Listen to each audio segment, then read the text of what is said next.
نظیر احمد نظیر.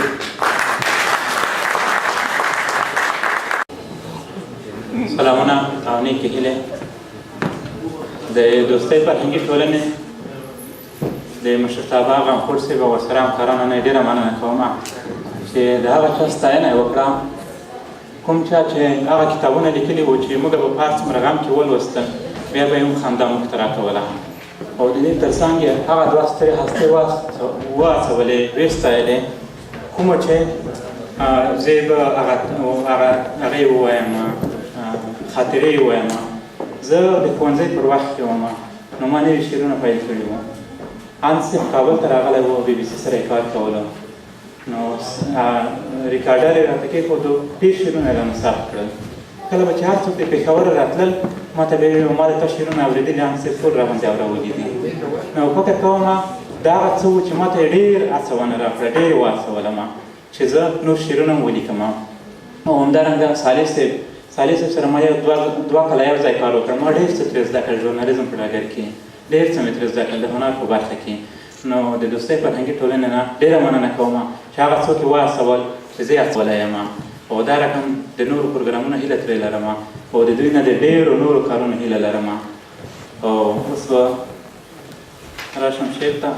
عبدالله صاحب وویل چې ما شعر لیکلی و او اوس هم صدق کوي. ما کلونه مخکې یو شعر لیکلی و چې هغه وخت حالات دومره نه و خراب شوي. اوس د ښار د اوسېدونکي مرګ روا دی بیا اسمان د انتقام ټنډه تروه کړه بیا اسمان د انتقام ټنډه تروه کړه بیا وریځې د وحشت راخپرې شوي اوس به وشي د سرو وینو بارانونه. اوس مې کلی دی وحشت په سر اخیستی او د ښار واکمنو ډک کړل شاجورونه. اوس د کلي اوسېدونکی تروریست دی اوس د ښار د اوسېدونکي مرګ روا دی اوس به وبهیږي سرې وینې رودونه اوس به ورځې د مرګونو را رسېږي چې د وینو تویول به جرم نه وي نو ټول خلک د وسلې خپلې راواخلي له قاتلو نه دې واخلي انتقام خپل څوک چې چاته خنډ د لارې ګرځېدی شي له هغو ځینې د ووهي سرونه اوس به ورک له ویښو میندو نه بچي شي. ماشومان به بیا شهید میندې روي او پلرونه به شي مړه د اولاد مخکې د ماشوم نفس به خېږي د پلار غېږ کې. اوس به ورځې د مرګونو را رسېږي چې د وینو تویول به جرم نه وي نو ټول خلک د وسلې خپلې راواخلي له قاتلو نه دې واخلي انتقام خپل څوک چې چاته خنډ د لارې ګرځېدی شي له هغو ځینې د ووهي سرونه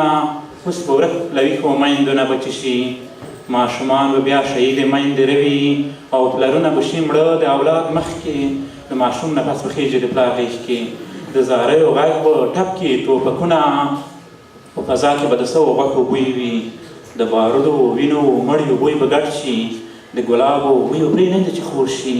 د وطن په وږو سپیو زیری وکړئ چې به بیا کله له لوږې نه مړه نه شئ. وي پراته به درته ډېر ډېر اندامونه وي پراته به درته ډېر ډېر اندامونه.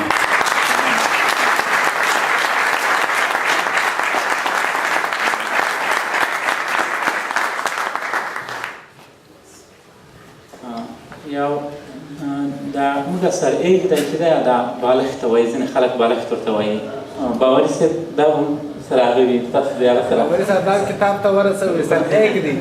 سر ایږ دی او بالښت که نه دواړه سر ایږ دی سرویښ دی دواړه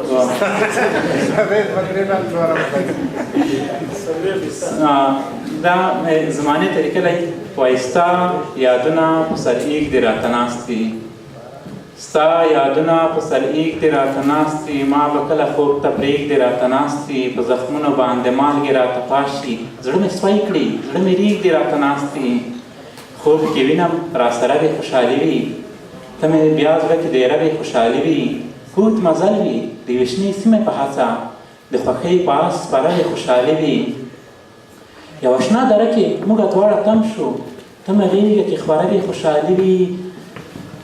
زه د تا د ارمانونو لوی ارمان وم ته زما د ژوند اسره خوشحالي وي دروغجنه خوبه ولې رښتیا نه شوې ویښېدو سره مې لاړې زما نه شوې په زخمونو خو مې مالګې مه راپاشه که زما د زخمي زخم دوا نه شوې څه بې نوره شان سبا شي چې ته نه وې زما څکه شپه رڼا شي چې ته نه وې اوس هم غږ درپسې وکړم بې اختیاره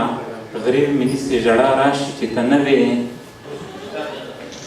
د کور لوښي مې خواره لکه افکار مې دا به غونډ وایه په چا شي چې ته نه وې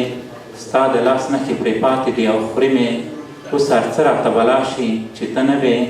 ستا آواز نه وي چې ویښ مې کړې خوبه غم مې ویښ کړي له خوبو د ظلمېتوبه اوس وتلی د هوښیارو لکه تا یم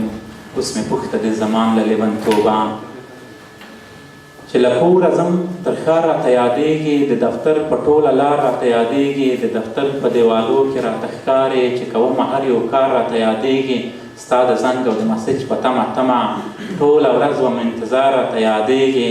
خدای زه ولې مې دا خیال وي چې ته کور یې کړمه زښته ډېر تلوار راته یادېږي خو تړلی د کور ور وي او ته نه وې ورځ وي تېره مازدیګر وي او ته نه وې په خیرن کټ باندې شرانګې وړانګې پرېوځم ستا سودا او زما سر وي او ته نه وې ستا یادونه په سرېږدي راته کښېني ما به کله خوب ته پرېږدي راته کښېني په زخمونو باندې مالګې راته پاشي زړه مې سوی کړي زړه مې رېږدي راته کښېږدي نو زمانې مې هېره نه کړې را یادېږي له پخوا څخه مې اوس خورا یادېږي ستا د سلو رګو یوه رګ کې تېرېږي چې به پرله پسې ته د چا یادېږي ستا خو فکر دی چې وخت په تېرېدو دی ستا له یاده یو څوک نور په هېرېدو دی ستا د ناز او نیاز بده وچکالي ده ستا د لاس نښه یو ګل په وچېدو دی ستا د لاس نښه یو ګل